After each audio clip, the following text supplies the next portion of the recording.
ಎಲ್ಲ ವಿದ್ಯಾರ್ಥಿಗಳಿಗೆ ಶುಭೋದಯ. ನಾನು ನಿಮ್ಮ ಪ್ರೀತಿಯ ಶಿಕ್ಷಕ ರಾಘವೇಂದ್ರ ಅಂಬುಷ.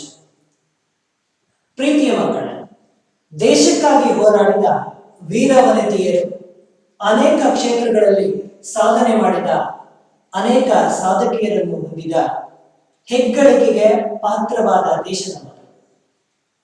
ಇತಿಹಾಸದ ಪುಟಗಳನ್ನೇ ತಿರುಗಿ ಹಾಕಿದ ಸ್ವತಂತ್ರ ಹೋರಾಟವನ್ನೇ ತೆಗೆದುಕೊಳ್ಳೋಣ. ವೀರವನಿತೆ ಒನಕೆ ಓಬವ್ವಾಗಿರ್ಬೋದು, ಕಿತ್ತೂರು ರಾಣಿ ಚೆನ್ನಮ್ಮ, ಝಾನ್ಸಿ ರಾಣಿ ಲಕ್ಷ್ಮೀಬಾಯಿ ಸೇರಿದಂತೆ ಅನೇಕ ಸ್ವತಂತ್ರ ಹೋರಾಟಗಾರ್ತಿಯರನ್ನು ಕೂಡ ನಾವು ಕಾಣಬಹುದು.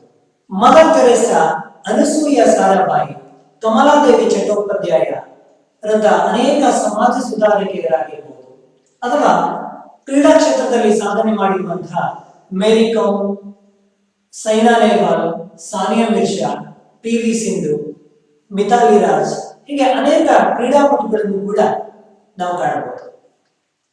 ಹೀಗೆ ವಿಜ್ಞಾನ, ತಂತ್ರಜ್ಞಾನ, ಸಾಹಿತ್ಯ, ರಾಜಕೀಯ, ಕಲೆ, ಸಿನಿಮಾ ಹೀಗೆ ಹಲವಾರು ಕ್ಷೇತ್ರಗಳಲ್ಲಿ ಮಹಿಳೆಯರು ತನ್ನನ್ನು ತಾನು ಗುರುತಿಸಿಕೊಂಡಿದ್ದಾರೆ. ನಾವು ಓದಿರದ, ಕಂಡರಿಯದ ಎಷ್ಟೋ ಸಾಧಕಿಯರು ನಮ್ಮ ದೇಶದ ಕೀರ್ತಿ ಪತಾಕೆಯನ್ನ ಗಗನದೆತ್ತರಕ್ಕೆ ಹಾರಿಸಿದ್ದಾರೆ. ಇವರೆಲ್ಲರೂ ಭವಿಷ್ಯದ ಹಾದಿಯಲ್ಲಿ ನಿಂತಿರುವ ಹೆಣ್ಣು ಮಕ್ಕಳಿಗೆ ಸ್ಫೂರ್ತಿಯಾಗಿ ನಿಲ್ಲುತ್ತಾರೆ.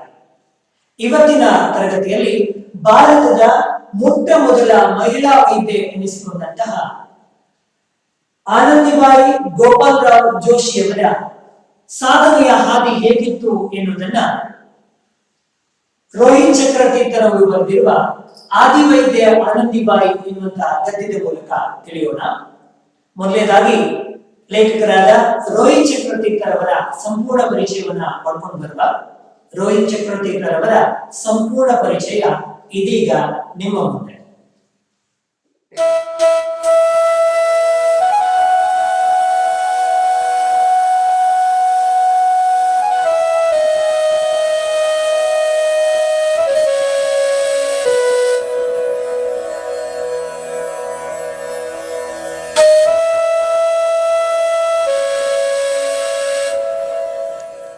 ರೋಹಿತ್ ಚಕ್ರತೀರ್ಥ.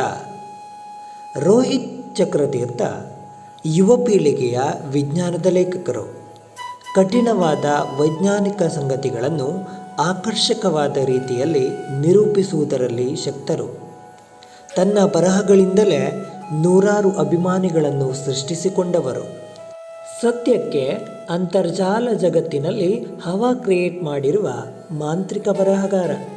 ಅಂಕಣ ಬರಹಗಳ ಮೂಲಕವೇ ನಮ್ಮನ್ನು ಮತ್ತೊಂದು ಜಗತ್ತಿಗೆ ಕೊಂಡೊಯ್ಯಬಲ್ಲ ಮೋಡಿಗಾರ. ರಾಜಕೀಯ, ಗಣಿತ, ವಿಜ್ಞಾನ, ಪರಿಸರ, ಪ್ರವಾಸ, ಧಾರ್ಮಿಕ, ಲೌಕಿಕ, ಅಲೌಕಿಕ ಹೀಗೆ ಹಲವಾರು ವಿಚಾರಗಳ ಮೇಲೆ ನೀರು ಕುಡಿದಷ್ಟೇ ಸುಲಭವಾಗಿ ಬರೆಯಬಲ್ಲ ಚಕ್ರವರ್ತಿ ತೀರ್ಥರ ಬಗ್ಗೆ ಹೇಳಿದಷ್ಟು ವಿಚಾರಗಳು ದೊರೆಯುತ್ತಾ ಹೋಗುತ್ತವೆ. ಆಡು ಮುಟ್ಟದ ಸೊಪ್ಪಿಲ್ಲ, ಚಕ್ರವರ್ತಿ ತೀರ್ಥರು ಬರೆಯದ ವಿಷಯಗಳಿಲ್ಲ, ಅವರು ಬರೆಯದ ಪತ್ರಿಕೆಗಳಿಲ್ಲ ಎಂದರೆ ಖಂಡಿತವಾಗಿ ಅತಿಶಯೋಕ್ತಿ ಎಂದೆನಿಸಲಾರದು. ಯಾಕೆಂದರೆ ಕನ್ನಡದಲ್ಲಿ ಎಷ್ಟು ಪತ್ರಿಕೆಗಳಿವೆಯೋ ಅಷ್ಟು ಪತ್ರಿಕೆಯಲ್ಲಿಯೂ ಇವರ ಲೇಖನಗಳು ಬಂದಿವೆ. ಸುಧಾ, ತರಂಗ, ಕರ್ಮವೀರ, ವಿಕ್ರಮ, ಉತ್ಥಾನ ಮುಂತಾದ ಸಾಪ್ತಾಹಿಕ ಮಾಸಿಕಗಳನ್ನೂ ಬಿಡದೆ ಬರೆಯುತ್ತಾರೆ. ಅಷ್ಟಾದರೂ ಇವರಿಗೆ ದಾಹ ತೀರದು. ನಿಲುಮೆ, ರೀಡೋ ಕನ್ನಡ ಮುಂತಾದ ವೆಬ್ ತಾಣಗಳಲ್ಲೂ ತಮ್ಮ ಕೈಚಳಕಗಳನ್ನು ನಿರಂತರವಾಗಿ ತೋರುತ್ತಾರೆ. ರೋಹಿತ್ ಚಕ್ರತೀರ್ಥರು ಓದಿದ್ದು ವಿಜ್ಞಾನ, ಮುಖ್ಯವಾಗಿ ಗಣಿತ. ಬೆಂಗಳೂರಿನಲ್ಲಿ 4 ವರ್ಷ ಉಪನ್ಯಾಸಕರಾಗಿ ಕಾಲೇಜುಗಳಲ್ಲಿ ಪಾಠ ಮಾಡಿ ಈಗ ಬಹುರಾಷ್ಟ್ರೀಯ ಕಂಪನಿಯಲ್ಲಿ ಉದ್ಯೋಗಿಯಾಗಿದ್ದಾರೆ. ಬರವಣಿಗೆಯನ್ನು ಹವ್ಯಾಸವಾಗಿಸಿಕೊಂಡು ಹಲವಾರು ಪತ್ರಿಕೆಗಳಲ್ಲಿ ಅಂಕಣಗಳನ್ನು ಬರೆಯುವುದರ ಜೊತೆಗೆ ವಿವಿಧ ವಿಷಯಗಳಿಗೆ ಸಂಬಂಧಿಸಿದಂತೆ ಅನೇಕ ಪುಸ್ತಕಗಳನ್ನು ಬರೆದಿದ್ದಾರೆ. ಅವರು ಬರೆದ ಪ್ರಮುಖ ಪುಸ್ತಕಗಳೆಂದರೆ ಮನಸ್ಸುಗಳ ನಡುವೆ ಪುಷ್ಪಕ ವಿಮಾನ, ಅಗಣಿತ ವಿಸ್ಮಯ, ದೇವಕೀಟದ ರತಿ ರಹಸ್ಯ,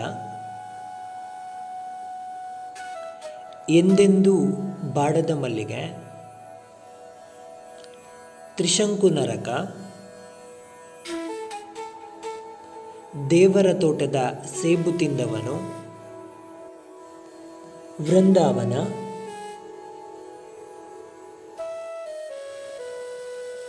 ಗಣಿತ ಕುತೂಹಲ, ಚಿನ್ನದ ಮೀನು ಸೇರಿದಂತೆ ಸುಮಾರು 13ಕ್ಕೂ ಹೆಚ್ಚು ಪುಸ್ತಕಗಳನ್ನು ಈಗಾಗಲೇ ಪ್ರಕಟಿಸಿರುತ್ತಾರೆ.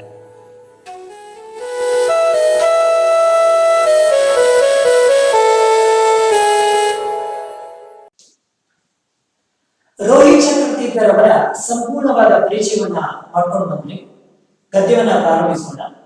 ಗದ್ಯವನ್ನ ಪ್ರಾರಂಭಿಸುವುದಕ್ಕೂ ಮುಂಚಿತವಾಗಿ ಗದ್ಯವನ್ನ ಸಂಪೂರ್ಣವಾಗಿ ಒಮ್ಮೆ ವಾಚಿಸ್ತಾನೆ, ನೀವು ಕಿವಿಗೊಟ್ಟು ಆಲಿಸಬೇಕು. ಇದೀಗ ಗದ್ಯ ವಾಚನ.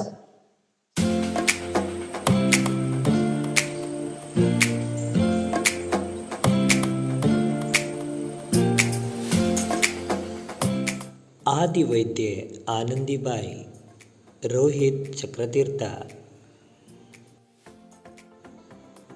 ಅದು 150 ವರ್ಷಗಳ ಹಿಂದಿನ ಮಾತು. ಶ್ರೀಮಂತಿಕೆಯ ದಿನಗಳು ಹೋಗಿ ಬಡತನದಲ್ಲಿದ್ದ ಮಹಾರಾಷ್ಟ್ರದ ಕುಟುಂಬವೊಂದರಲ್ಲಿ ಯಮುನೆ 1865ರ ಮಾರ್ಚ್ 31ರಂದು ಹುಟ್ಟಿದಳು. ಹೆಣ್ಣು ಮಗು ಹುಟ್ಟಿದ ಸಮಾಚಾರ ಅಂತಹ ಖುಷಿಯನ್ನೇನೂ ತರಲಿಲ್ಲ ಹೆತ್ತವರಿಗೆ. ಅಂಗಳದಲ್ಲಿ ಕುಂಟೆಯ ಬಿಲ್ಲೆ ಆಡುವ ವಯಸ್ಸಿನಲ್ಲಿ ಯಮುನೆ ಅಡುಗೆ ಮನೆಯ ಜವಾಬ್ದಾರಿ ಹೊರುವ ಪರಿಸ್ಥಿತಿ. 9ನೇ ವಯಸ್ಸಿನಲ್ಲಿ ಆಕೆಗೆ ಮದುವೆಯಾಗಿ ಬಿಟ್ಟಿತು. ಬಾಲ್ಯ ವಿವಾಹವನ್ನು ಆಗಿನ ಕಾಲದಲ್ಲಿ ಯಾರೂ ತಪ್ಪೆಂದು ಪರಿಗಣಿಸುತ್ತಿರಲಿಲ್ಲ. ಯಮುನೆಯ ಕೈ ಹಿಡಿದ ಪತಿ ಗೋಪಾಲರಾಯರ ವಯಸ್ಸು 29 ವರ್ಷ. ಅವರಿಗೆ ಅಂಚೆ ಕಚೇರಿಯಲ್ಲೊಂದು ಪುಟ್ಟ ಕೆಲಸ. ಯಮುನೆ ಅವರ 2ನೇ ಹೆಂಡತಿ. ಅಲ್ಲಿ ಅವಳ ಹೆಸರು ಆನಂದಿಬಾಯಿ ಎಂದು ಬದಲಿಸಲಾಯಿತು. ಮದುವೆಯಾಗಿ ಬಂದ ಸಮಯದಲ್ಲಿ ಆನಂದಿಗೆ ಓದು ಬರಹ ಬರುತ್ತಿರಲಿಲ್ಲ. ಗೋಪಾಲರಾಯರು ಆಕೆಗೆ ಮರಾಠಿ, ಸಂಸ್ಕೃತ, ಲೆಕ್ಕ ಮೊದಲಾದ ವಿಷಯಗಳನ್ನು ಮನೆಯಲ್ಲೇ ಹೇಳಿಕೊಡತೊಡಗಿದರು. 14ನೇ ವಯಸ್ಸಿನಲ್ಲಿ ಆನಂದಿ ಗಂಡು ಮಗುವಿನ ತಾಯಿಯಾದಳು. ಆದರೆ 10 ದಿನಗಳಲ್ಲಿ ಆ ಕನ್ನಮ್ಮ ಕಣ್ಣು ಮುಚ್ಚಿತು.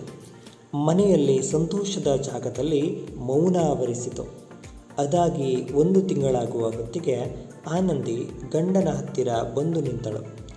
ಡಾಕ್ಟರ್ ಇದ್ದಿದ್ದರೆ ನನ್ನ ಮಗು ಬದುಕುಳಿಯುವ ಸಾಧ್ಯತೆ ಇತ್ತು.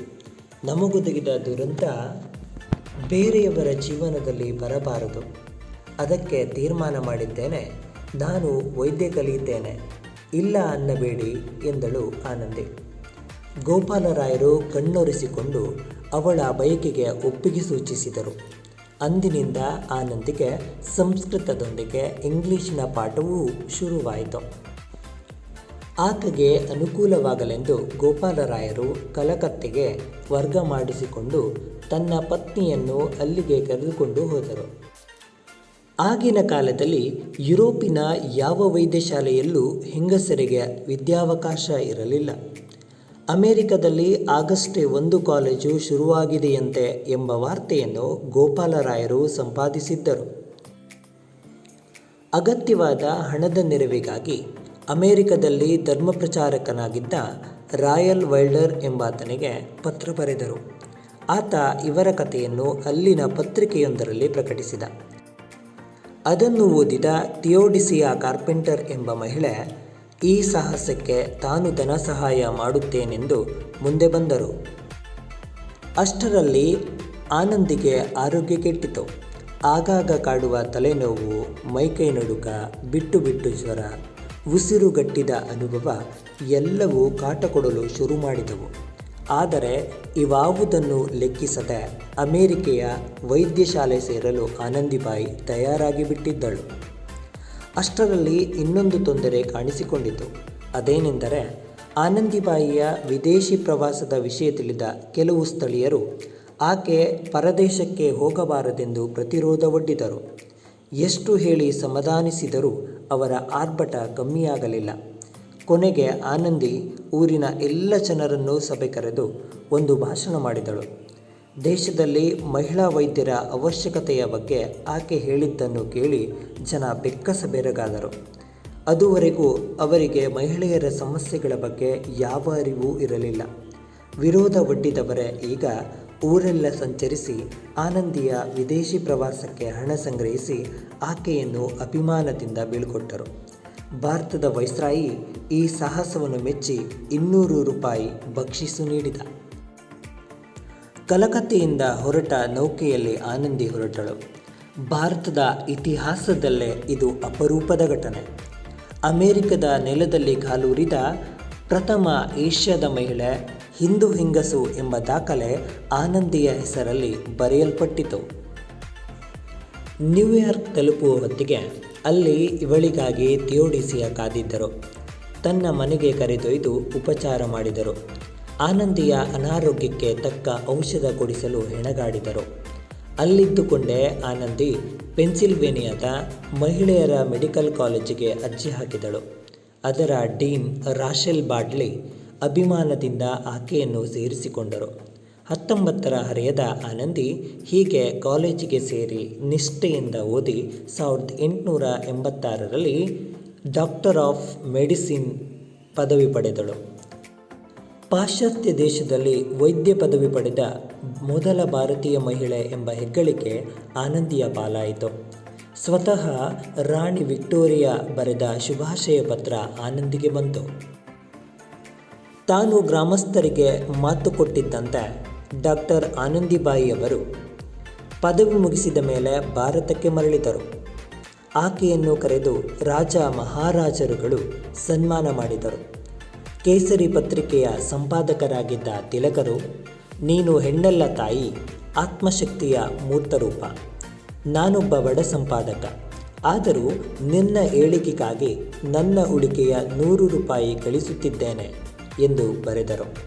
ಕೊಲ್ಲಾಪುರದ ರಾಜಮನೆತನ ಅವರನ್ನು ತನ್ನಲ್ಲೇ ಇರಬೇಕೆಂದು ಒತ್ತಾಯಿಸಿ ಆ ರಾಜ್ಯದ ಪ್ರತಿಷ್ಠಿತ ಆಲ್ಫರ್ಡ್ ಎಡ್ವರ್ಡ್ ಆಸ್ಪತ್ರೆಯ ಮಹಿಳಾ ವಿಭಾಗದ ಉಸ್ತುವಾರಿ ವಹಿಸಿತು.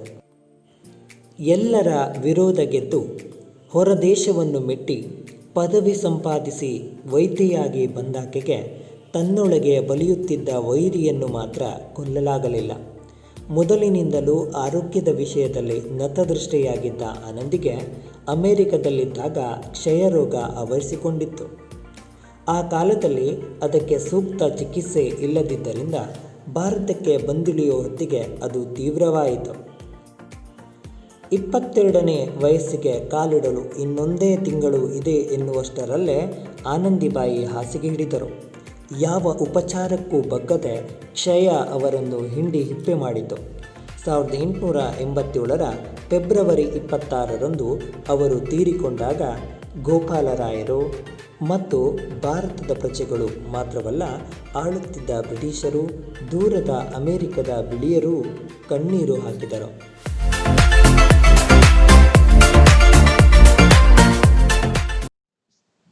ಗದ್ಯವನ್ನು ವಾಚಿಸುವುದು ಹೇಗೆ ಅಂತ ಸಂಪೂರ್ಣವಾಗಿ ಕೇಳ್ಕೊಂಡ್ರೆ ಮತ್ತೆ ಅದರ ಗದ್ಯವನ್ನು ಪ್ರಾರಂಭಿಸ್ತಾನೆ. ಅವಾಗಲೇ ಹೇಳಿದಾಗೆ ಭಾರತದ ಮೊಟ್ಟ ಮೊದಲ ಮಹಿಳಾ ವೈದ್ಯೆ ಆನಂದಿಬಾಯಿ ಅವರ ಜೀವನದ ಕುರಿತಂತೆ ಸಂಪೂರ್ಣವಾದ ಮಾಹಿತಿಯನ್ನ ರೋಹಿತ್ ಚಕ್ರತೀರ್ಥರವರು ಈ ಗದ್ಯದಲ್ಲಿ ನಿಮಗೆ ಒದಗಿಸ್ತಾ ಹೋಗ್ತಾರೆ. ಏನಿದೆ ಅಂತ ನೋಡ್ತಾ ಹೋಗುವ. ಅದು 150 ವರ್ಷಗಳ ಹಿಂದಿನ ಮಾತು.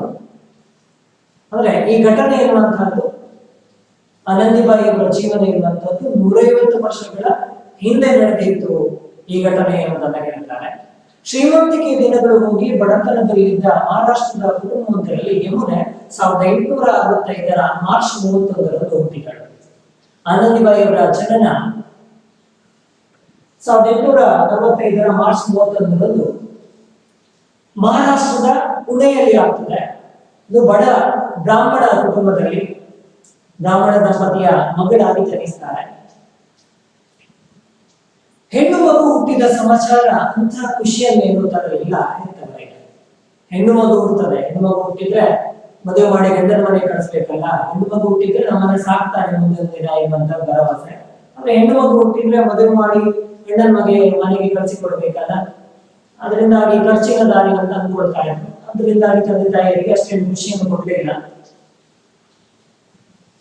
ಅಂಗಳದಲ್ಲಿ ಕುಂಟೆ ಬಿಲ್ಲೆ ಆಡುವ ವಯಸ್ಸಿನಲ್ಲಿ ಯಮುನೆ ಅಡುಗೆ ಮನೆಯ ಜವಾಬ್ದಾರಿ ಇರುವ ಪರಿಸ್ಥಿತಿ. ಯಮುನೆಯವರ ಆನಂದಿಬಾಯಿಯವರ ಮೊದಲ ಹೆಸರು ಯಮುನೆ ಅಂತ ಇತ್ತು.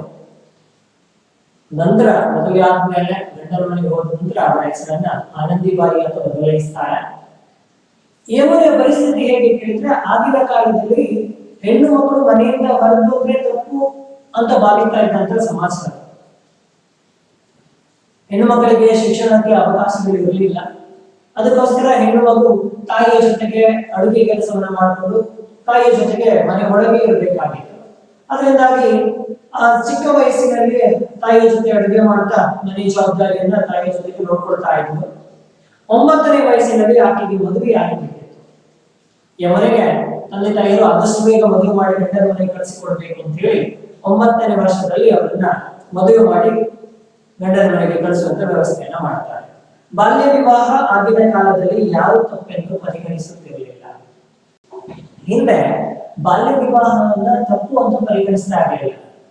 ಯಾಕೆ ಕೇಳಿದ್ರೆ, ಆವಾಗ ಆ ಬಾಲ್ಯ ವಿವಾಹ ಎನ್ನುವಂಥದ್ದು ಎಲ್ಲ ಕಡೆ ನಡೀತಾ ಇತ್ತು.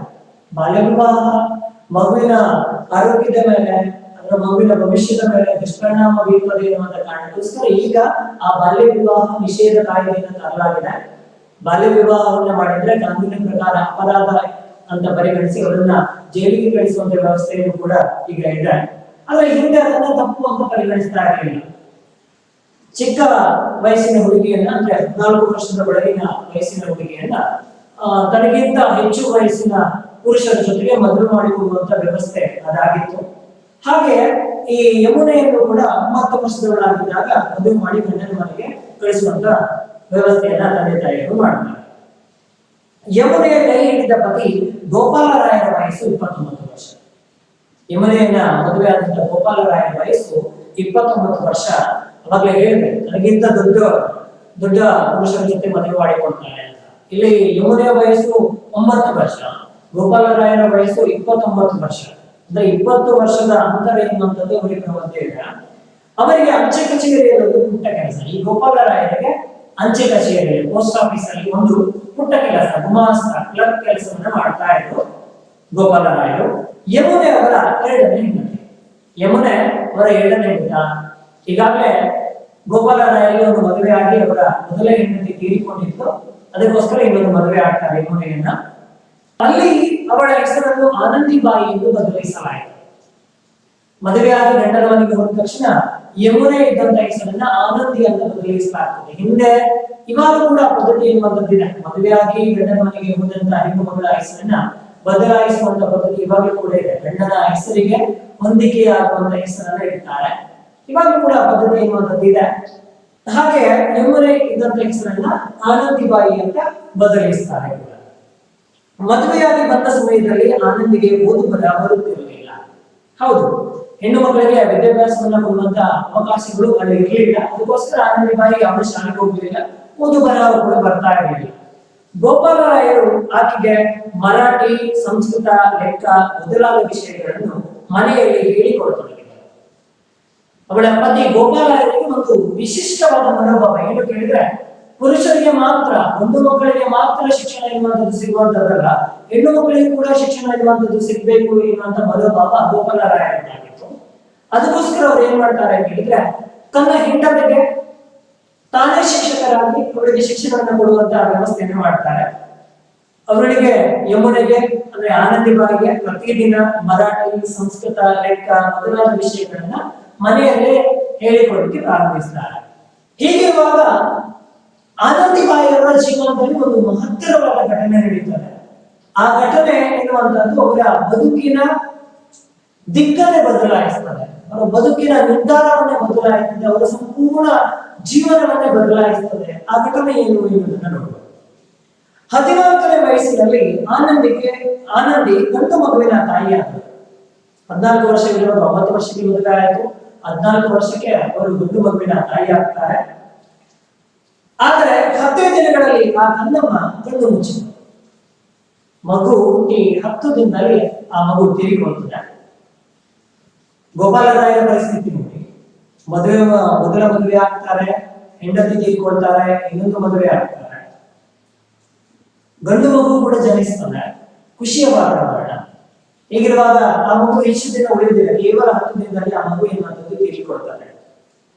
ಈಗ ಮನೆಯಲ್ಲೆಲ್ಲ ಸಂತೋಷದ ಜಾಗದಲ್ಲಿ ಮೌನ ಆವರಿಸಿತು. ಆ ಖುಷಿಯೆಲ್ಲ ಹೋಗಿ ಮೌನ ಎನ್ನುವಂಥದ್ದು ತುಂಬಿಕೊಳ್ತದೆ. ಅದಾಗಿ 1 ತಿಂಗಳಾಗುವ ಹೊತ್ತಿಗೆ ಆನಂದಿ ಗಂಡನ ಹತ್ತಿರ ಬಂದು ನಿಂತಳು. ಈಗ ಆನಂದಿ ಬಾಯಿ ಒಂದು ದೃಢ ನಿರ್ಧಾರಕ್ಕೆ ಬರ್ತಾರೆ. ಮಗು ತೀರಿಕೊಂಡದ್ದು ಹೇಗೆ ಕೇಳಿದ್ರೆ, ಆಗಿನ ಕಾಲದಲ್ಲಿ ಸರಿಯಾದ ವೈದ್ಯಕೀಯ ವ್ಯವಸ್ಥೆ ಎನ್ನುವಂಥದ್ದು ಇರಲಿಲ್ಲ. ವೈದ್ಯಕೀಯ ವ್ಯವಸ್ಥೆ, ವೈದ್ಯರು ಸರಿಯಾದ ಸಮಯದಲ್ಲಿ ಬಂದಿದ್ರೆ ಖಂಡಿತವಾಗ್ಲೂ ಮಗು ಬದುಕುವ ಸಾಧ್ಯತೆ ಇತ್ತು. ಆದ್ರೆ ಅಲ್ಲಿ ವೈದ್ಯಕೀಯ ವ್ಯವಸ್ಥೆಗಳು ಸರಿಯಾಗಿ ಇಲ್ಲದೆ ಇರುವಂತ ಕಾರಣಕ್ಕೋಸ್ಕರ ಮಗು ತೀರಿಕೊಳ್ತದೆ. ಈಗ ಮಗು ತೀರಿಕೊಂಡು ಎಲ್ಲರ ದುಃಖದಿಂದ ಇರ್ತಾರೆ. 1 ತಿಂಗಳು ಆದ್ಮೇಲೆ ಆನಂದಿಬಾಯಿ ಒಂದು ನಿರ್ಧಾರವನ್ನು ತಗೊಂಡು ಗಂಡನ ಹತ್ರ ಬಂದು ನಿಲ್ತಾಳೆ. ತನ್ನ ನಿರ್ಧಾರವನ್ನ ಗಂಡನಿಗೆ ಹೇಳ್ತಾಳೆ. ಡಾಕ್ಟರ್ ಇದ್ದಿದ್ದರೆ ನನ್ನ ಮಗು ಬದುಕುಳಿಯುವ ಸಾಧ್ಯತೆ ಇತ್ತು. ನಮಗೊದಗಿದ ದುರಂತ ಬೇರೆಯವರ ಜೀವನದಲ್ಲಿ ಬರಬಾರದು. ಅದಕ್ಕೆ ತೀರ್ಮಾನ ಮಾಡಿದ್ದೇನೆ. ನಾನು ವೈದ್ಯ ಕಲಿಯುತ್ತೇನೆ, ಇಲ್ಲ ಅನ್ನಬೇಡಿ ಎಂದಳು ಆನಂದಿ. ಗಂಡನ ಹತ್ರ ಬಂದು ಹೇಳ್ತಾಳೆ, ನಮಗೊದಗಿದ ಪರಿಸ್ಥಿತಿ ಎನ್ನುವಂಥದ್ದು ಬೇರೆ ಯಾವ ತಾಯಿಗೂ ಕೂಡ ಬರಬಾರದು. ಅದಕ್ಕೋಸ್ಕರ ನಾನು ಒಂದು ನಿರ್ಧಾರವನ್ನು ಮಾಡಿದ್ದೇನೆ. ಆ ನಿರ್ಧಾರ ಏನು ಕೇಳಿದ್ರೆ, ನಾನು ವೈದ್ಯ ಕಲಿಯುತ್ತೇನೆ. ವೈದ್ಯರು ಇದ್ದಿದ್ರೆ ನನ್ನ ಮಗು ಈ ಸಂದರ್ಭದಲ್ಲಿ ಬದುಕುಳಿತಾ ಇತ್ತು, ನಮಗೆ ಈ ದುಃಖ ಎನ್ನುವಂಥದ್ದು ಇರ್ತಾ ಇರಲಿಲ್ಲ. ಈಗ ನಾನು ನಿರ್ಧಾರ ಮಾಡಿದ್ದೇನೆ, ನಾನು ವೈದ್ಯರನ್ನು ಕಲಿತಾನೆ, ನೀವು ಇಲ್ಲ ಅಂತ ಹೇಳ್ಬಾರ್ದು ಅಂತ ಹೇಳ್ತಾರೆ. ಗೋಪಾಲರಾಯರಿಗೆ ಖುಷಿ ಆಗ್ತದೆ. ಕಣ್ಣೊರೆಸಿಕೊಂಡು ಹೇಳ್ತಾರೆ, ಅವಳ ಬೈಕಿಗೆ ಒಪ್ಪಿಗೆಯನ್ನು ಸೂಚಿಸ್ತಾರೆ.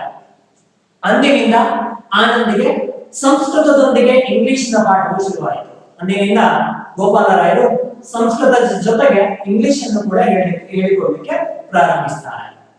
ಆಕೆಗೆ ಅನುಕೂಲವಾಗಲೆಂದು ಗೋಪಾಲರಾಯರು ಕಲ್ಕತ್ತೆಗೆ ವರ್ಗ ಮಾಡಿಸಿಕೊಂಡು ತನ್ನ ಪತ್ನಿಯನ್ನು ಅಲ್ಲಿಗೆ ಕರೆದುಕೊಂಡು ಹೋದರು. ಅವಳಿಗೆ ಅನುಕೂಲವಾಗಲಿ ಎನ್ನುವಂತ ಕಾರಣಕ್ಕೋಸ್ಕರ ಕಲ್ಕತ್ತೆ, ಪುಣೆಯಲ್ಲಿ ಅವಾಗ ಯಾವುದೇ ಹೆಣ್ಣು ಮಕ್ಕಳಿಗೋಸ್ಕರ ಶಾಲೆ ಎನ್ನುವಂಥದ್ದು ಇರಲಿಲ್ಲ. ಆದ್ರೆ ಕಲ್ಕತ್ತದ ಕೊಲ್ಲಾಪುರದಲ್ಲಿ ಒಂದು ಹೆಣ್ಣು ಮಕ್ಕಳಿಗೋಸ್ಕರ ಒಂದು ಮಿಷನರಿ ಸ್ಕೂಲ್ ಇತ್ತು ಕೊಲ್ಲಾಪುರದಲ್ಲಿ. ಅದಕ್ಕೋಸ್ಕರ ಪುಣೆಯಿಂದ ಕಲ್ಕತ್ತೆಗೆ ವರ್ಗಾವಣೆ ಮಾಡಿಕೊಂಡು ತನ್ನ ಹೆಂಡತಿಯ ವಿದ್ಯಾಭ್ಯಾಸಕ್ಕೆ ಸಹಾಯವಾಗಲಿ ಅಂತ ಹೇಳಿ ಅವರನ್ನು ಕೂಡ, ಆನಂದಿಬಾಯಿಯವರನ್ನು ಕೂಡ ಕಲ್ಕತ್ತೆಗೆ ಕರೆದುಕೊಂಡು ಹೋಗ್ತಾರೆ. ಹೀಗೆ ಶಿಕ್ಷಣ ಎನ್ನುವಂಥದ್ದು ಮುಂದುವರಿತಾ ಹೋಗ್ತಾನೆ. ಆಗಿನ ಕಾಲದಲ್ಲಿ ಯುರೋಪಿನ ಯಾವ ವೈದ್ಯ ಶಾಲೆಯಲ್ಲೂ ಹೆಂಗಸರಿಗೆ ವಿದ್ಯಾಭ್ಯಾಸ ಇರಲಿಲ್ಲ. ಈಗ ಏನು ಎಜುಕೇಶನ್ ಅನ್ನ ಪಡ್ಕೊಳ್ತಾ ಇದ್ದಾರೆ, ಶಿಕ್ಷಣವನ್ನ ಪಡ್ಕೊಳ್ತಾ ಇದ್ದಾರೆ, ಇನ್ನು ವೈದ್ಯಕೀಯ ಶಿಕ್ಷಣವನ್ನ ಪಡ್ಕೊಳ್ಬೇಕು. ಆಗ ಯುರೋಪ್ ದೇಶಗಳಿಗೆ ಹೋಗಿ ವೈದ್ಯಕೀಯ ಶಿಕ್ಷಣವನ್ನ ಪಡ್ಕೊಳ್ಬೇಕಾಗಿತ್ತು. ಆದ್ರೆ ಯಾವುದೇ ಯುರೋಪ್ ದೇಶದಲ್ಲಿ ಕೂಡ ಮಹಿಳೆಯರಿಗಾಗಿ ವೈದ್ಯಕೀಯ ಕಾಲೇಜುಗಳಲ್ಲಿ ಅವಕಾಶಗಳು ಇರಲಿಲ್ಲ. ಹೇಗೆ ಮುಂದಿನ ವ್ಯವಸ್ಥೆ ಹೇಗೆ, ತನ್ನ ಹೆಂಡತಿಗೆ ವೈದ್ಯಕೀಯ ಶಿಕ್ಷಣವನ್ನು ನೀಡುವುದು ಹೇಗೆ ಎನ್ನುವುದರ ಚಿಂತೆಯಲ್ಲಿ ಗೋಪಾಲರಾಯರು ಆ ವೈದ್ಯಕೀಯ ಕಾಲೇಜಿಗಾಗಿ ಹುಡುಕ್ತಾ ಇದ್ರು. ಆಗ ಅವರಿಗೆ ಒಂದು ವಿಚಾರ ಮುಗ್ತದೆ. ಏನು ಕೇಳಿದ್ರೆ, ಅಮೆರಿಕದಲ್ಲಿ ಆದಷ್ಟು ಒಂದು ಕಾಲೇಜ್ ಶುರುವಾಗಿದೆಯಂತೆ ಎಂಬ ವಾರ್ತೆ ಗೋಪಾಲರಾಯರು ಸಂಪಾದಿಸಿದ್ದರು.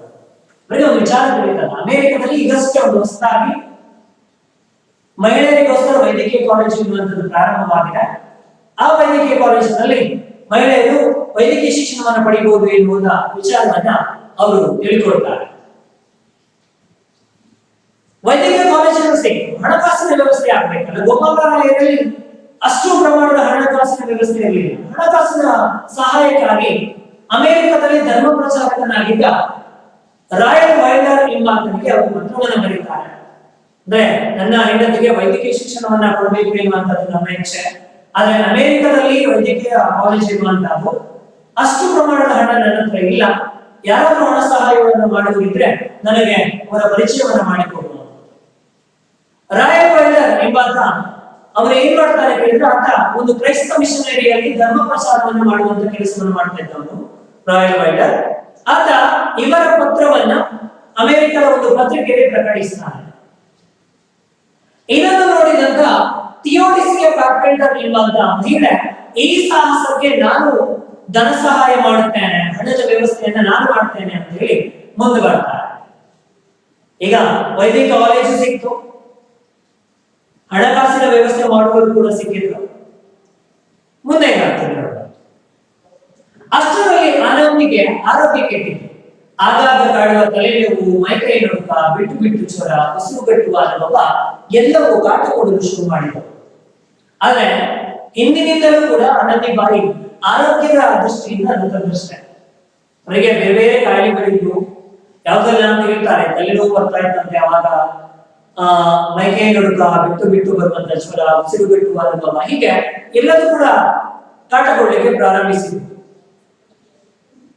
ಇದಾದ್ರೆ ಆನಂದಿ ಇದಾವುದಕ್ಕೂ ಕೂಡ ಲೆಕ್ಕಿಸದೆ ಅಮೆರಿಕದ ವೈದ್ಯಶಾಲೆಯನ್ನು ಸೇರಲು ಆನಂದಿ ತಯಾರಾಗಿರುತ್ತಾರೆ. ಏನೇ ಆರೋಗ್ಯದ ಏನೇ ಸಮಸ್ಯೆಗಳಿರಲಿ ಅದನ್ನೆಲ್ಲ ಬದಿಗಿಟ್ಟು ನಾನು ಅಮೆರಿಕಕ್ಕೆ ಹೋಗಿ ವೈದ್ಯಕೀಯ ಪದವಿಯನ್ನ ಪಡ್ಕೊಂಡೇ ಬರ್ತೇನೆ ಅಂತ ಹೇಳಿ ದೃಢ ನಿರ್ಧಾರದಿಂದ ಅಲ್ಲಿ ಹೋಗ್ಲಿಕ್ಕೆ ರೆಡಿ ಆಗ್ತಾರೆ. ಅಷ್ಟರಲ್ಲಿ ಇನ್ನೊಂದು ತೊಂದರೆ ಕಾಣಿಸಿಕೊಂಡಿದ್ದು. ಅದೇನೆಂದರೆ ಆನಂದಿಬಾಯಿ ವಿದೇಶ ಪ್ರವಾಸದ ವಿಷಯದಿಂದ ಕೆಲವು ಸ್ಥಳೀಯರು ಆಕೆಗೆ ಪರದೇಶಕ್ಕೆ ಹೋಗಬಾರದೆಂದು ಪ್ರತಿರೋಧ ಒಡ್ಡಿದರು. ಪ್ರತಿರೋಧ ಅಂತ ಹೇಳಿದ್ರೆ ವಿರೋಧಿಸುವಂತಹದ್ದು. ಆನಂದಿಬಾಯಿಯವರ ವೈದ್ಯಕೀಯ ಕಾಲೇಜ್ ಎನ್ನುವಂಥದ್ದು ಸಿಕ್ತು, ಹಣಕಾಸಿನ ವ್ಯವಸ್ಥೆಯನ್ನ ಮಾಡುವಂತವರು ಕೂಡ ಸಿಕ್ಕಿದ್ರು. ಆದ್ರೆ ತೊಂದರೆ ಏನು ಕೇಳಿದ್ರೆ ಇನ್ನೊಂದು ಸಮಸ್ಯೆ ಎದುರಾಗ್ತದೆ. ಏನು ಕೇಳಿದ್ರೆ ಅನೇಕ ಸ್ಥಳೀಯರು ಅಂದ್ರೆ ಊರಿನವರು ಏನ್ ಹೇಳ್ತಾರೆ ಕೇಳಿದ್ರೆ, ಹೆಣ್ಣು ಮಗಳು ಮನೆಯಿಂದ ಹೋಗ್ಬಾರ್ದು ಎನ್ನುವಂತಹ ಪರಿಸ್ಥಿತಿ ಇದ್ದಂತ ಕಾಲ, ಅಂತದ್ರಲ್ಲಿ ವಿದೇಶಕ್ಕೆ ಹೋಗ್ತಾರೆ ಅಂತ ಹೇಳಿದ್ರೆ ಯಾರಾದ್ರೂ ಅದನ್ನು ಒಪ್ಪಿಕೊಳ್ಳಿಕ್ಕೆ ಖಂಡಿತವಾಗ್ಲೂ ಸಾಧ್ಯ ಇಲ್ಲ. ಅದು ಅಲ್ಲದೆ ಬ್ರಾಹ್ಮಣ ಕುಟುಂಬದ ಒಬ್ಬಳು ಹೆಣ್ಣು ಮಗಳು ಸಂಪ್ರದಾಯಗಳನ್ನ ವಿರೋಧಿಸುವಂತದ್ದು ಸರಿಯಲ್ಲ ಅಂತ ಹೇಳಿ ಸ್ಥಳೀಯರು ಹೋಗ್ಬಾರ್ದು ಅಂತ ಹೇಳಿ ವಿರೋಧವನ್ನ ಒಡ್ತಾರೆ, ವಿರೋಧವನ್ನ ವ್ಯಕ್ತಪಡಿಸ್ತಾರೆ. ಎಷ್ಟು ಹೇಳಿ ಸಮಾಧಾನಿಸಿದರೂ ಅವರ ಆತ್ಮಣಿ ಕಡಿಮೆಯಾಗಲಿಲ್ಲ. ಅವರಿಗೆ ಒಂದಿಷ್ಟು ಹೇಳಿ ಅವರನ್ನ ಸಮಾಧಾನ ಇಲ್ಲ, ವೈದ್ಯಕೀಯ ಶಿಕ್ಷಣವನ್ನ ಪಡ್ಕೊಂಡೇ ಬರಬೇಕು ಅಂತ ಹೇಳಿ ನನ್ನ ಆಸೆ, ನಾನು ಹೋಗಿಯೇ ಪಡ್ಕೊಂಡ್ ಬರ್ತೇನೆ ಅಂತ ಹೇಳಿದ್ರೆ ಎಷ್ಟು ಹೇಳಿ ಅವರನ್ನ ಸಮಾಧಾನಿಸಿದ್ರು, ಅವರನ್ನ ಕನ್ವಿನ್ಸ್ ಮಾಡಿದ್ರು ಕೂಡ ಅವರು ಅದಕ್ಕೆ ಒಪ್ಪಿಕೊಳ್ಳಲಿಕ್ಕೆ ರೆಡಿ ಇರಲಿಲ್ಲ. ಹೀಗಿರುವಾಗ ಆನಂದಿಬಾಯಿ ಏನ್ ಮಾಡ್ತಾರೆ ಹೇಳಿದ್ರೆ, ಕೊನೆಗೂ ಆನಂದಿಬಾಯಿ ಊರವರನ್ನೆಲ್ಲ ಸಭೆ ಕರೆದು ಅಲ್ಲಿ ಮಹಿಳಾ ವೈದ್ಯರ ಅವಶ್ಯಕತೆ, ಭಾರತದಲ್ಲಿ ಮಹಿಳಾ ವೈದ್ಯರ ಅವಶ್ಯಕತೆಗಳ ಬಗ್ಗೆ ಹಾಗೆ ಮಹಿಳೆಯರ ಸಮಸ್ಯೆಗಳ ಬಗ್ಗೆ ಆ ಸಭೆಯಲ್ಲಿ ತಿಳಿಸ್ತಾರೆ. ಮಹಿಳೆಯರಿಗೆ ಒದಗಬಹುದಾದಂತಹ ಸಮಸ್ಯೆಗಳೇನು, ಭಾರತದಲ್ಲಿ ಮಹಿಳೆಯ ವೈದ್ಯರ ಅಗತ್ಯತೆ ಎನ್ನುವಂಥದ್ದು ಎಷ್ಟು ಮಟ್ಟಿಗಿದೆ ಎನ್ನುವ ಆ ವಿಚಾರವನ್ನ ಅಲ್ಲಿನ ಸ್ಥಳೀಯರಿಗೆ ಮನದಟ್ಟು ಮಾಡ್ತಾರೆ. ಇದನ್ನ ತಿಳಿದಂತ ಅಲ್ಲಿನ ಸ್ಥಳೀಯರು ಬೆಕ್ಕಸ ಬೆರಗಾಗ್ತಾರೆ. ಅಂದ್ರೆ ಅವರಿಗೆ ಆಶ್ಚರ್ಯ ಆಗ್ತದೆ, ಇದನ್ನ ನಮ್ಗೆ ಗೊತ್ತೇ ಇರಲಿಲ್ಲ ಅಲ್ಲ ಅಂತ. ಈಗ ಪ್ರತಿರೋಧ ಒಡ್ಡಿದವರೇ, ವಿರೋಧವನ್ನ ಒಡ್ಡಿದವರೇ ಊರೆಲ್ಲ ಸಂಚರಿಸಿ ಆನಂದಿಬಾಯಿ ವಿದೇಶ ಪ್ರವಾಸಕ್ಕೆ ಹಣವನ್ನ ಸಂಗ್ರಹಿಸ್ತಾರೆ. ಎಲ್ಲರೂ ಕೂಡ ಹಣವನ್ನ ಸಂಗ್ರಹಿಸಿ ಅವಳನ್ನ ವಿದೇಶಕ್ಕೆ ವೈದ್ಯಕೀಯ ಶಿಕ್ಷಣಕ್ಕೋಸ್ಕರ ಕಳಿಸುವಂತ ವ್ಯವಸ್ಥೆಯನ್ನ ಮಾಡ್ತಾರೆ. ಇದಕ್ಕೋಸ್ಕರ ಆಗ ಭಾರತದ ವೈಸ್ರಾಯಿಗಳು ಕೂಡ ಹಣದ ಸಹಾಯವನ್ನೇ ಮಾಡ್ತಾರೆ. ಕೂಡ 200 ರೂಪಾಯಿ ಬಕ್ಷೀಸು ಅಂತ ಹೇಳಿ ಟಿಪ್ಸ್ ಅಂತ ಹೇಳ್ತಾರಲ್ಲ, ಟಿಪ್ಸ್ ನ ರೂಪದಲ್ಲಿ ಕೊಡುವಂತ ಹಣವನ್ನ ಬಕ್ಷೀಸು ಅಂತ ಹೇಳ್ತಾರ. ಆ ಹಣವನ್ನು ಕೂಡ 200 ರೂಪಾಯಿ ಸಹಾಯಧನವನ್ನು ಕೂಡ ಆನಂದಿಬಾಯಿಯವರಿಗೆ ಕೊಡ್ತಾರೆ. ಈಗ ಊರವರ ಒಪ್ಪಿಗೆ ಕೂಡ ಸಿಕ್ತು, ಇಲ್ಲಿ ಹೋಗುವಂತದ್ದು ಮಾತ್ರ ಬಾಕಿ. ಅದಕ್ಕೋಸ್ಕರ ಆನಂದಿಬಾಯಿಯವರು ಹೋಗ್ಲಿಕ್ಕೆ ಹಣಕಾಸಿನ ವ್ಯವಸ್ಥೆ ಆಗಿದೆ. ಥಿಯೋಡಿಸಿಯಾ ಕಾರ್ಪೆಂಟರ್ ಕೂಡ ಅಮೆರಿಕದಲ್ಲಿ ಅವರಿಗೋಸ್ಕರ ಕಾಯ್ತಾ ಇದ್ದಾರೆ. ಓಕೆ, ಮುಂದೆ ಕಲ್ಕತ್ತೆಯಿಂದ ಹೊರಟ ನೌಕೆಯಲ್ಲಿ ಆನಂದಿ ಹೊರಟಳು. ಭಾರತದ ಇತಿಹಾಸದಲ್ಲಿ ಅದು ಅಪರೂಪದ ಘಟನೆ. ಅಮೆರಿಕದ ನೆಲದಲ್ಲಿ ಕಾಲೂರಿದ ಪ್ರಥಮ ಏಷ್ಯಾದ ಮಹಿಳೆ ಹಿಂದೂ ಹೆಂಗಸು ಎಂಬ ದಾಖಲೆ ಆನಂದಿ ಹೆಸರಿನಲ್ಲಿ ಬರೆಯಲ್ಪಟ್ಟಿತು. ಈಗ ಕಲ್ಕತ್ತೆಯಿಂದ ನೌಕೆ ಅಂತಂದ್ರೆ ಹಡಗಿನಲ್ಲಿ ಪ್ರಯಾಣವನ್ನ ಮುಂದುವರಿಸ್ತಾಳೆ. ಅಮೆರಿಕದತ್ತ ಇವರ ಪ್ರಯಾಣ ಎನ್ನುವಂತದ್ದು ಸಾಗ್ತದೆ. ಭಾರತದ ಇತಿಹಾಸದಲ್ಲೇ ಒಂದು ಮಹತ್ತರವಾದ ಅಪರೂಪದ ಘಟನೆ ಎನ್ನುವಂತದ್ದು. ಯಾಕೆ ಕೇಳಿದ್ರೆ ಇಲ್ಲಿಯ ತನಕ ಯಾವ ಹೆಣ್ಣು ಮಗಳು ಕೂಡ ವಿದೇಶಕ್ಕೆ ಹೋಗಿರಲಿಲ್ಲ. ಇದು ಪ್ರಪ್ರಥಮ ಬಾರಿಗೆ ವಿದೇಶಕ್ಕೆ ಹೋಗ್ತಾ ಇರುವಂತದ್ದು. ಅಮೆರಿಕದ ನೆಲದಲ್ಲಿ ಕಾಲೂರಿದ ಪ್ರಥಮ ಏಷ್ಯಾದ ಮಹಿಳೆ ಎನ್ನುವಂತ ಹೆಗ್ಗಳಿಕೆ ಕೂಡ ಆನಂದಿಬಾಯಿ ಅವರ ಹೆಸರಿಗೆ ಬರ್ತದೆ. ಹಿಂದೂ ಹೆಂಗಸು ಎಂಬ ದಾಖಲೆ ಕೂಡ ಇವರಿಗೆ. ಅಮೆರಿಕಕ್ಕೆ ತಲುಪಿದ ಮೊದಲ ಹಿಂದೂ ಹೆಂಗಸು ಎನ್ನುವಂತ ದಾಖಲೆ ಕೂಡ ಇವರ ಹೆಸರಿನಲ್ಲಿ, ಆನಂದಿಬಾಯಿ ಅವರ ಹೆಸರಿನಲ್ಲಿ ಬರೆಯಲ್ಪಡ್ತದೆ. ಕಲ್ಕತ್ತೆಯಿಂದ ಹೊರಟಿದ್ದ ನೌಕೆ ಸೀದಾ ಅಮೆರಿಕದ ನ್ಯೂಯಾರ್ಕ್ಗೆ ತಲುಪುತ್ತದೆ. ನ್ಯೂಯಾರ್ಕ್ ನಲ್ಲಿ ಇವರಿಗೆ ಹಣದ ಸಹಾಯವನ್ನು ಮಾಡ್ತೇನೆ, ನಾನೇ ಸಂಪೂರ್ಣ ಜವಾಬ್ದಾರಿಯನ್ನು ತಗೊಳ್ತೇನೆ ಅಂತ ಇದ್ದಂತ ಥಿಯೋಡಿಸಿಯಾ ಕಾರ್ಪೆಂಟರ್ ಇವರಿಗೋಸ್ಕರ ಕಾಯ್ತಾರೆ. ಥಿಯೋಡಿಸಿಯಾ ಕಾರ್ಪೆಂಟರ್ ತನ್ನ ಮನೆಗೆ ಕರೆದೊಯ್ದು ಉಪಚಾರ ಮಾಡಿದರು. ಆನಂದಿಬಾಯಿ ಅವರನ್ನ ಅಲ್ಲಿಂದ ಕರ್ಕೊಂಡು ಹೋಗಿ ಮನೆಗೆ ಹೋಗಿ ಅವರಿಗೆ ಉಪಚಾರವನ್ನು ಮಾಡ್ತಾರೆ. ಆನಂದಿಯ ಅನಾರೋಗ್ಯಕ್ಕೆ ತಕ್ಕ ಔಷಧಿ ಕೊಡಿಸಲು ಹೆಣಗಾಡಿದರು. ಆನಂದಿಯವರ ಅನಾರೋಗ್ಯ ಇತ್ತು, ಹೇಳಿದ್ದೇನೆ ನಾನು. ಆರೋಗ್ಯದ ದೃಷ್ಟಿಯಿಂದ ಆನಂದಿಬಾಯಿ ಎನ್ನುವಂತವರು ದತ್ತದರ್ಶನೆ ಅಂತ, ಅವರಿಗೆ ತುಂಬಾ ಕಾಯಿಲೆಗಳಿದ್ವು. ಅದಕ್ಕೋಸ್ಕರ ಸೂಕ್ತ ವೈದ್ಯಕೀಯ ವ್ಯವಸ್ಥೆಯನ್ನ ಮಾಡಿಕೊಡ್ಬೇಕು ಎನ್ನುವಂತ ಕಾರಣಕ್ಕೋಸ್ಕರ ಅವರು ತುಂಬಾ ಹೆಣಗಾಡಿದ್ರು ಅಂತೇಳಿ ತುಂಬಾ ಕಷ್ಟಪಡ್ತಾರೆ ಕೂಡ ಥಿಯೋಡಿಸಿ ಕಾರ್ಪೆಂಟರ್ ಅವರ ಮನೆಗೆ ಬಿದ್ದುಕೊಂಡೆ ಆನಂದಿಬಾಯಿ ಪೆನ್ಸಿಲ್ವೇನಿಯಾದ ಮಹಿಳೆಯರ ಮೆಡಿಕಲ್ ಕಾಲೇಜಿಗೆ ಅಪ್ಲಿಕೇಶನ್ ಅರ್ಜಿಯನ್ನ ಸಲ್ಲಿಸ್ತಾರೆ. ಆಗ ಪೆನ್ಸಿಲ್ವೇನಿಯಾದ ಮಹಿಳೆಯರ ಮೆಡಿಕಲ್ ಕಾಲೇಜಿನ ಡೀನ್ ಆಗಿದ್ದವರು ರಾಶೆಲ್ ಬಾಟ್ಲಿ, ಅವರಿಗೂ ಕೂಡ ಖುಷಿ ಆಗುತ್ತೆ. ಅವರು ಈ ಸಾಹಸಕ್ಕೆ ಮೆಚ್ಚುಗೆಯನ್ನು ಸೂಚಿಸಿ ಆನಂದಿಬಾಯಿ ಅವರನ್ನ ತಮ್ಮ ಕಾಲೇಜಿಗೆ ಸೇರಿಸಿಕೊಳ್ತಾರೆ ಕೂಡ. 19ರ ಹರೆಯದ ಆನಂದಿ ಹೀಗೆ ಕಾಲೇಜಿಗೆ ಸೇರಿ ನಿಷ್ಠೆಯಿಂದ ಓದಿ 1886ರಲ್ಲಿ ಡಾಕ್ಟರ್ ಆಫ್ ಮೆಡಿಸಿನ್ ಪದವಿ ಪಡೆದರು. ಪಾಶ್ಚಾತ್ಯ ದೇಶದಲ್ಲಿ ವೈದ್ಯ ಪದವಿ ಪಡೆದ ಮೊದಲ ಭಾರತೀಯ ಮಹಿಳೆ ಎಂಬ ಹೆಗ್ಗಳಿಕೆ ಆನಂದಿ ಪಾಲಾಯಿತು. ಹೀಗೆ 19 ವರ್ಷಕ್ಕೆ ಆನಂದಿಬಾಯಿ ವೈದ್ಯಕೀಯ ಶಿಕ್ಷಣವನ್ನ ಪಡೆದುಕೊಳ್ತಾರೆ. 1886ರಲ್ಲಿ ಡಾಕ್ಟರ್ ಆಫ್ ಮೆಡಿಸಿನ್ ಪದವಿಯನ್ನು ಕೂಡ ಪಡೆದುಕೊಳ್ತಾರೆ.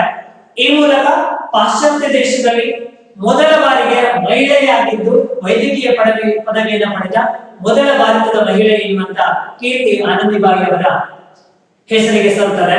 ಆ ಹೆಗ್ಗಳಿಕೆ, ಆ ಹಿರಿಮೆ ಎನ್ನುವಂಥದ್ದು ಆನಂದಿಬಾಯಿ ಅವರ ಪಾಲಾಗ್ತದೆ ಎನ್ನುವುದನ್ನು ಹೇಳ್ತಾರೆ.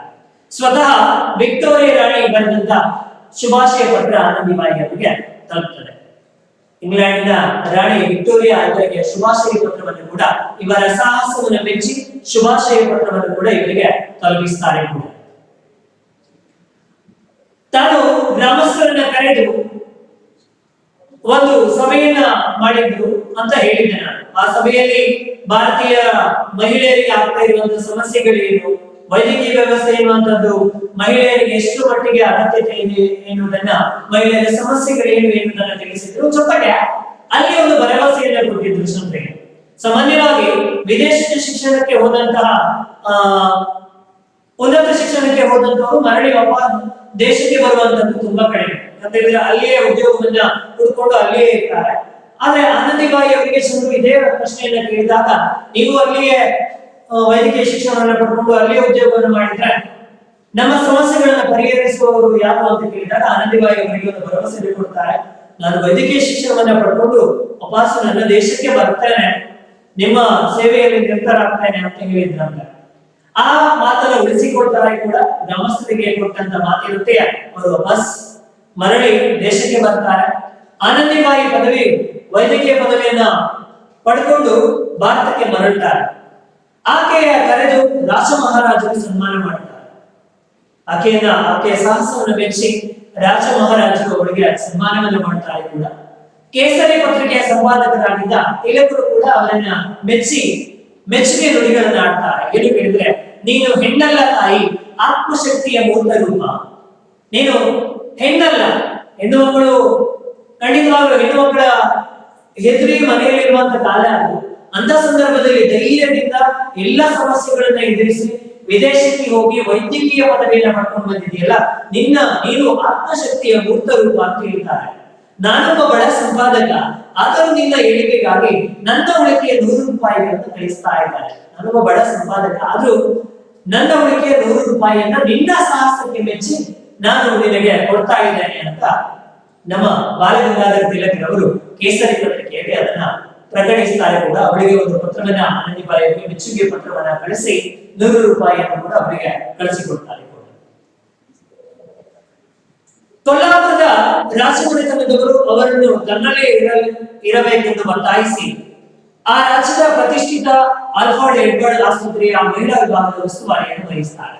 ಕೊಲ್ಲಾಪುರದ ರಾಜಮನೆತನದವರು ನೀವು ನಮ್ಮಲ್ಲೇ ಇರಬೇಕು ಅಂತ ಹೇಳಿ ಅವರನ್ನ ಒತ್ತಾಯಿಸಿ ಆ ಕಾಲದ ಪ್ರಸಿದ್ಧ ಆಸ್ಪತ್ರೆಯಾಗಿರುವಂತಹ ಆಲ್ಫರ್ಡ್ ಎಡ್ವರ್ಡ್ ಆಸ್ಪತ್ರೆಯ ಮಹಿಳಾ ವಿಭಾಗದ ಉಸ್ತುವಾರಿಯನ್ನ, ಅಲ್ಲಿನ ಮುಖ್ಯಸ್ಥೆಯನ್ನಾಗಿ ಇವರನ್ನ ನೇಮಿಸ್ತಾರೆ ಕೂಡ.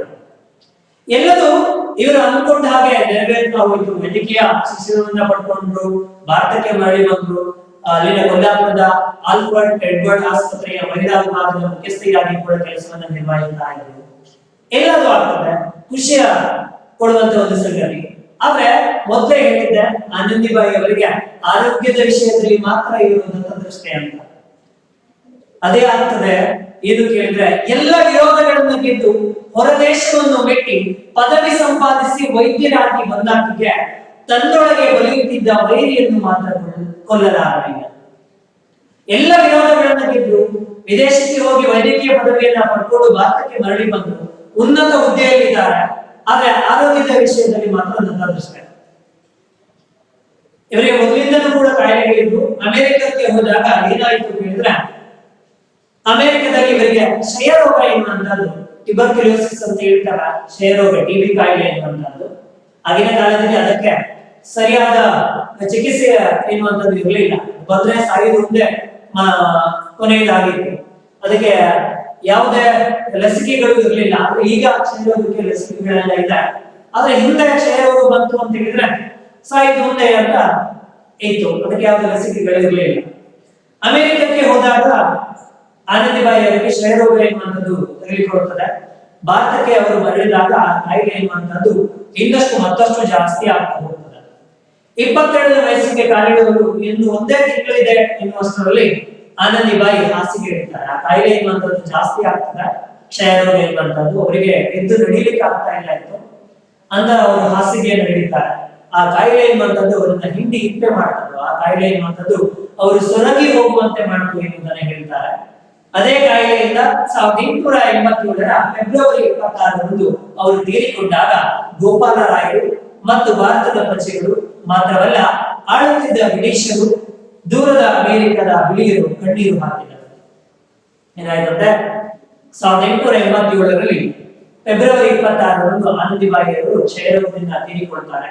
ಅವರು ತೀರಿಕೊಂಡಾಗ ಗೋಪಾಲರಾಯರು, ಭಾರತದ ಪ್ರಜೆಗಳು, ಹಾಗೆ ಆಳುತ್ತಿದ್ದ ಬ್ರಿಟಿಷರು, ಹಾಗೆ ದೂರದ ಅಮೆರಿಕದ ಎಲ್ಲರಿಗೂ ಕೂಡ ದುಃಖ ಉಂಟಾಗ್ತದೆ. ಎಲ್ಲ ವಿರೋಧಗಳನ್ನ ಗೆದ್ದು ವೈದ್ಯಕೀಯ ಪದವಿಯನ್ನ ಪಡೆದುಕೊಂಡಂತ ಆನಂದಿಬಾಯಿಗೆ ತನ್ನ ಒಳಗಿನ ಕಾಯಿಲೆಯಿಂದಾಗಿ ಅವರು ಮರಣವನ್ನ ಹೊಂದುವಂತ ಪರಿಸ್ಥಿತಿ ಉಂಟಾಗ್ತದೆ. ಕೇವಲ ಬದುಕಿದ್ದು 22 ವರ್ಷಗಳು ಮಾತ್ರ. 22 ವರ್ಷವೂ ಬದುಕಿಲ್ಲ, ಇನ್ನೂ 1 ತಿಂಗಳು ಇತ್ತು 22 ವರ್ಷಕ್ಕೆ. ಅಷ್ಟು ಕಾಲ ಬದುಕಿದ್ರು ಕೂಡ ಭಾರತದ ಇತಿಹಾಸದಲ್ಲೇ ತನ್ನದೇ ಒಂದು ವಿಶಿಷ್ಟ ಗುರುತನ್ನ ಮಾಡಿ ಹೋಗಿದ್ದಾರೆ.